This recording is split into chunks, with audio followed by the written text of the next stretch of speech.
Then came the night of the first falling star. It was seen early in the morning, rushing over Winchester eastward, a line of flame high in the atmosphere. Hundreds must have seen it, and taken it for an ordinary falling star. Albin described it as leaving a greenish streak behind it that glowed for some seconds. Denning, our greatest authority on meteorites, stated that the height of its first appearance was about 90 or 100 miles. It seemed to him that it fell to Earth about 100 miles east of him.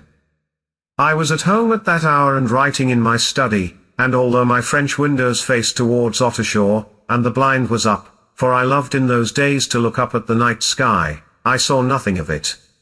Yet this strangest of all things that ever came to Earth from outer space must have fallen while I was sitting there, visible to me had I only looked up as it passed. Some of those who saw its flight say it travelled with a hissing sound.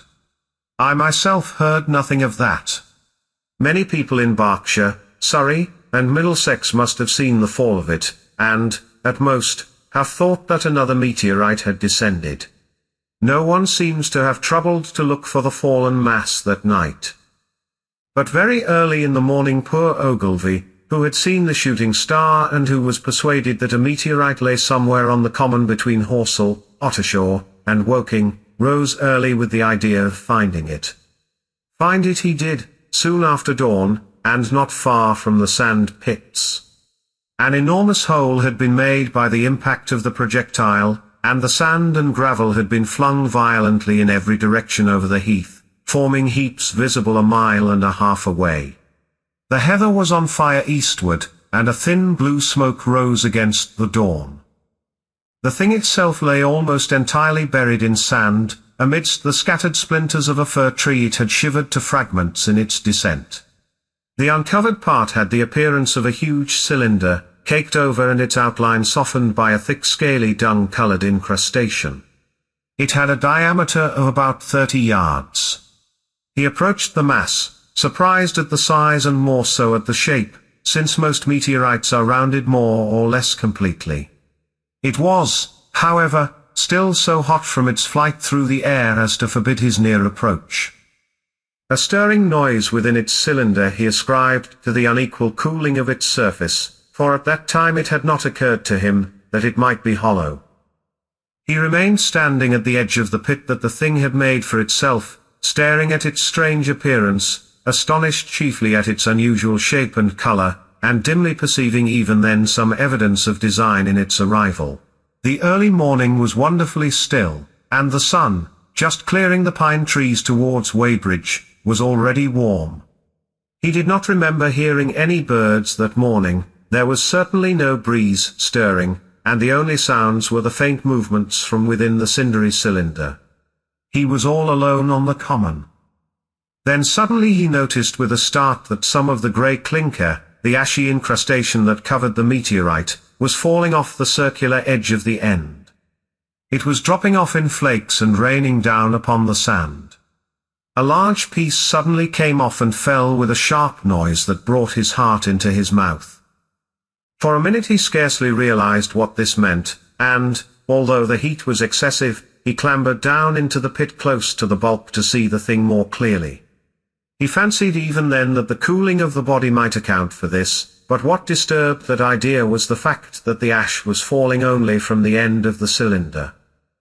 And then he perceived that, very slowly, the circular top of the cylinder was rotating on its body.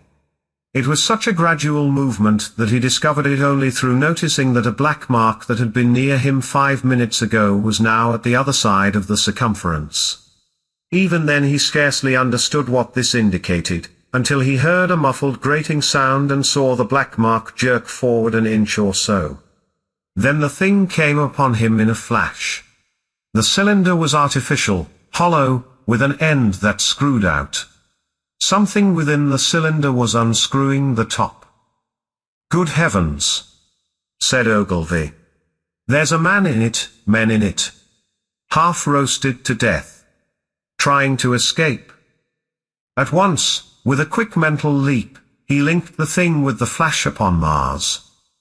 The thought of the confined creature was so dreadful to him, that he forgot the heat and went forward to the cylinder to help turn. But luckily the dull radiation arrested him, before he could burn his hands on the still glowing metal. At that he stood irresolute for a moment, then turned, scrambled out of the pit, and set off running wildly into Woking. The time then must have been somewhere about 6 o'clock. He met a wagoner and tried to make him understand, but the tale he told and his appearance were so wild, his hat had fallen off in the pit, that the man simply drove on. He was equally unsuccessful with the potman who was just unlocking the doors of the public house by Horsell Bridge. The fellow thought he was a lunatic at large and made an unsuccessful attempt to shut him into the tap room. That sobered him a little, and when he saw Henderson, the London journalist, in his garden, he called over the palings and made himself understood. "Henderson," he called, "you saw that shooting star last night?" "Well," said Henderson, "it's out on Horsell Common now." "Good Lord," said Henderson. "Fallen meteorite. That's good. But it's something more than a meteorite. It's a cylinder, an artificial cylinder, man. And there's something inside." Henderson stood up with his spade in his hand. "What's that?" he said. He was deaf in one ear. Ogilvy told him all that he had seen. Henderson was a minute or so taking it in. Then he dropped his spade, snatched up his jacket, and came out into the road. The two men hurried back at once to the common, and found the cylinder still lying in the same position. But now the sounds inside had ceased, and a thin circle of bright metal showed between the top and the body of the cylinder. Air was either entering or escaping at the rim with a thin, sizzling sound. They listened, rapped on the scaly burnt metal with a stick, and, meeting with no response, they both concluded the man or men inside must be insensible or dead. Of course the two were quite unable to do anything. They shouted consolation and promises, and went off back to the town again to get help. One can imagine them, covered with sand, excited and disordered, running up the little street in the bright sunlight just as the shop folks were taking down their shutters and people were opening their bedroom windows. Henderson went into the railway station at once, in order to telegraph the news to London. The newspaper articles had prepared men's minds for the reception of the idea. By 8 o'clock a number of boys and unemployed men had already started for the common to see the dead men from Mars. That was the form the story took. I heard of it first from my newspaper boy about 8:45 when I went out to get my daily chronicle. I was naturally startled, and lost no time in going out and across the Ottershaw Bridge to the sand pits.